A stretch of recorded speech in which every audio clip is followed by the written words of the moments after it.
విద్యార్థి లోకానికి me yes Reddy నమస్కారం. ఫ్రెండ్స్, ఈ రోజు క్లాస్లో మనము హ్యాడ్ టు అనే టాపిక్లో ప్రశ్నలు ఎలా అడగాలో నేర్చుకోబోతున్నాం. గత వీడియోస్లో హ్యాడ్ టు ఏ సందర్భంలో వాడాలో నేర్చుకున్నాం. హ్యాడ్ టు అంటే ఏదైనా సరే ఒక పని చేయాల్సి వచ్చింది అంటాం గతంలో.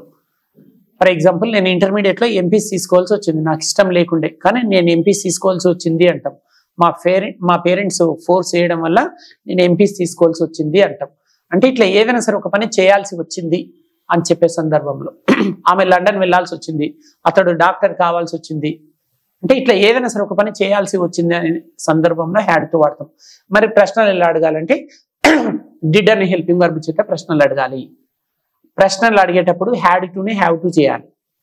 సో ఇక్కడ నాతో పాటు ఇద్దరు అబ్బాయిలు ఉన్నారు, ఇద్దరు విద్యార్థులు ఉన్నారు, కిషోర్ అండ్ శివ. వీళ్ళు 4 సబ్జెక్టుల పైన యు, దే, హీ, షీ ఈ 4 సబ్జెక్టుల పైన ప్రశ్నలు అడిగి చూపిస్తుంటారు. జవాబులు ఎలా చెప్పాలో కూడా మీరు వినండి ఒకసారి. యు అనే సబ్జెక్ట్ పైన నీకు నచ్చిన వర్బ్ ఏదన్నా ఒకటి తీసుకోండి. Did you have to take MPC? Yes, I had to take MPC. నీవు ఎంపీసీ తీసుకోవాల్సి వచ్చిందా అంటుండు. Did you have to take, topic వచ్చేసి హ్యాడ్ టు అయినప్పటికీ డిడ్ అనే హెల్పింగ్ వర్బ్ వాడి ప్రశ్నలు అడుగుతున్నాడు కాబట్టి డిడ్ యూ హ్యావ్ టు అనాలి. జవాబులనేమో ఎస్ ఐ హ్యాడ్ టు ఉంది, అది గమనించాలి మీరు. దే అనే subject. Did they have to take MPC? Yes, they had to take MPC. అంటే వారు ఎంపీసీ తీసుకోవాల్సి వచ్చిందా అంటే అవును అంటుండు. Did he have to take MPC? Yes, he had to take MPC. Did she have to take MPC? Yes, she had to take MPC. Very good. Same ప్రశ్నలు ఈయన అడుగుతాడు, ఈయన నో చెప్తాడు. నో చెప్పడం ఎలా, ఎస్ చెప్పడం నేర్చుకున్నారు, ఇప్పుడు నో చెప్పండి.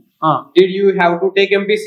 No, I did not have to take MPC. Right. ప్రశ్నలో ఏముంది, హ్యావ్ టు ఉంది. Did you have to take అన్నాడు. ఈ బాబు కూడా జవాబు చెప్పేటప్పుడు హ్యావ్ టునే వాడుతుండే, ఎందుకంటే డిడ్ వాడిండు. No I did not have to take అంటుండు. సో నో చెప్పేటప్పుడు హ్యావ్ టునే వాడాలి. Next they.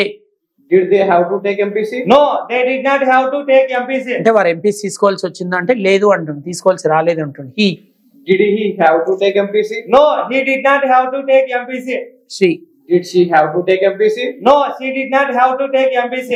చూశారు కదా ఫ్రెండ్స్, అంటే హ్యాడ్ టు అనే టాపిక్ లో yes or no type questions ఎలా ఉంటాయో చూశారు. సో మీరు కూడా రకరకాల వర్బులు తీసుకొని ప్రాక్టీస్ చేయండి. ఈ వీడియో మీకు చక్కగా అర్థమైందని ఆశిస్తూ అతి త్వరలో మరో చక్కటి వీడియోతో మీ ముందుకు వస్తాను. ఇట్లు విద్యార్థి బృందం మరియు మీ ఎస్ రెడ్డి. నమస్కారం.